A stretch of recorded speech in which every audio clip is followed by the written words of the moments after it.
வணக்கம் மக்களே. Pan card வைத்திருப்பவர்களுக்கு 2 மிக மிக முக்கிய அறிவிப்புகள் வெளியாயிருக்கு. இது முக்கியமாக பார்த்தீங்கன்னா திருமணமாகி குழந்தை இருக்கவங்களுக்கு பார்த்தீங்கன்னா முக்கிய அறிவிப்புனே சொல்லலாம். ஸோ இதை பற்றின முழு விவரங்களையும் தெரிஞ்சுக்க வீடியோ கொஞ்சம் கூட ஸ்கிப் பண்ணாமல் கடைசி வரைக்கும் முழுமையாக பாருங்கள். இதுதான் முதன்முறையாக நம்ம வீடியோ பார்க்குறீங்கன்னா மறக்காமல் நம்ம சேனலை சப்ஸ்கிரைப் பண்ணிவிட்டு அந்த லைக் பட்டனை தட்டி விட்டுருங்க. வாங்க வீடியோக்குள்ளே போகலாம். பேன் 2.0 திட்டத்தின் கீழ் பேன் என்று அழைக்கப்படும் நிரந்தர கணக்கு எண் அடங்கிய புது கார்டை வாங்குவதற்கு ஒட்டுமொத்த பேங்க் கஸ்டமர்களும் மும்முரம் காட்டி வருகின்றனர். ஆனால் குழந்தைகளுக்கான பேன் கார்டு அதாவது மைனஸ் பேன் கார்டு பற்றி இங்கு பலருக்கு தெரியவில்லை. இது எதற்காக வாங்க வேண்டியிருக்கிறது, எந்தெந்த குழந்தைகளுக்கு கட்டாயம் வாங்க வேண்டும், அனைத்து குழந்தைகளுக்கும் வாங்க வேண்டுமா உள்ளிட்ட விவரங்களை இப்போது தெரிந்து கொள்ளுங்கள். பேன் கார்டு வாங்குவதற்கு வயது வரம்பு நிர்ணயிக்கப்படவில்லை.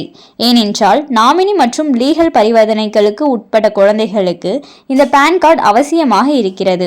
அதாவது வங்கி சேமிப்புகள், பங்குச்சந்தை, மியூச்சுவல் ஃபண்ட் போன்ற நிதி சார்ந்த நடவடிக்கைகளின் போது உங்களது குழந்தையை நாமினியாக சேர்க்க விரும்பினால் மைனர் பேன் கார்டு கட்டாயமாகும். அதே போல பெற்றோர்கள் அவர்களது குழந்தைகளின் பெயரில் நேரடியாக முதலீடு செய்ய திட்டமிட்டாலும் அவர்களும் மைனர் பேன் கார்டு வாங்குவது கட்டாயமாகும்.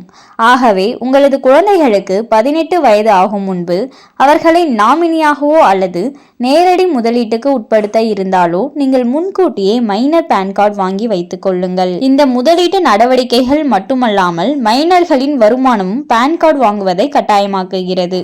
அதாவது 18 வயதுக்கு முன்னதாகவே விளையாட்டு, நடிப்பு போன்றவற்றின் மூலம் சொந்தமாக வருமானம் பெறும் குழந்தைகளுக்கும் மைனர் பேன் கார்டு கட்டாயமாகும். அதே போல ஸ்காலர்ஷிப் மற்றும் அரசு திட்ட நிதி பெற்றாலும் இது பொருந்தும். இது போன்ற நிதி சார்ந்த நடவடிக்கைகளில் உங்களது குழந்தைகள் இருக்கும் பட்சத்தில் இப்போதே புது பேன் கார்டை வாங்கி வைத்துக் கொள்வது நல்லது.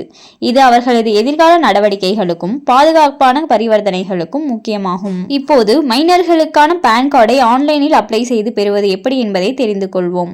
நீங்கள் வழக்கமாக பேன் கார்டு அப்ளை செய்ய பயன்படுத்தும் NSDL வெப்சைட்டுக்கு சென்று கொள்ளுங்கள். புது பேன் இந்திய குடிமகன் டேப்பை கிளிக் செய்து கொள்ளுங்கள். இப்போது கீழே தள்ளினால் தனிநபர் அதாவது இண்டிவிஜுவல் டேப் தோன்றும். இதை கிளிக் செய்து கொள்ளுங்கள். இந்த ஸ்டெப்பில் உங்களது குழந்தைகளின் விவரங்களை கொடுக்க வேண்டியிருக்கும். ஆகவே எந்த தவறும் இல்லாதபடி பிறந்த தேதி, மொபைல் நம்பர் மற்றும் இமெயில் ஐடி உள்ளிட்ட விவரங்களை கொடுத்து விடுங்கள்.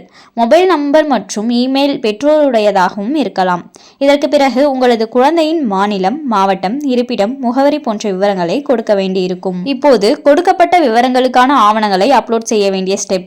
ஆகவே நீங்கள் கொடுத்த விவரங்கள் அடங்கிய ஆவணங்களை ஸ்கேன் செய்து அப்லோட் செய்து கொள்ளுங்கள். அதே போல உங்களது குழந்தையின் புகைப்படம் அப்லோட் செய்ய வேண்டும். மேலும் பாதுகாவலர் அல்லது பெற்றோரின் கையொப்பமும் சமர்ப்பிக்கப்பட வேண்டும். இதற்கு அடுத்து நீங்கள் கட்டணம் செலுத்த வேண்டி இருக்கும். இதை செய்து முடித்த பிறகு உங்களது குழந்தைகளுக்கான பேன் கார்டு அப்ளிகேஷன் பதிவு செய்யப்பட்டு உங்களுக்கு SMS மற்றும் இமெயில் மூலம் தெரிவிக்கப்படும். அதன் பிறகு நீங்கள் புது பேன் கார்டை டவுன்லோட் செய்து பயன்படுத்தலாம்.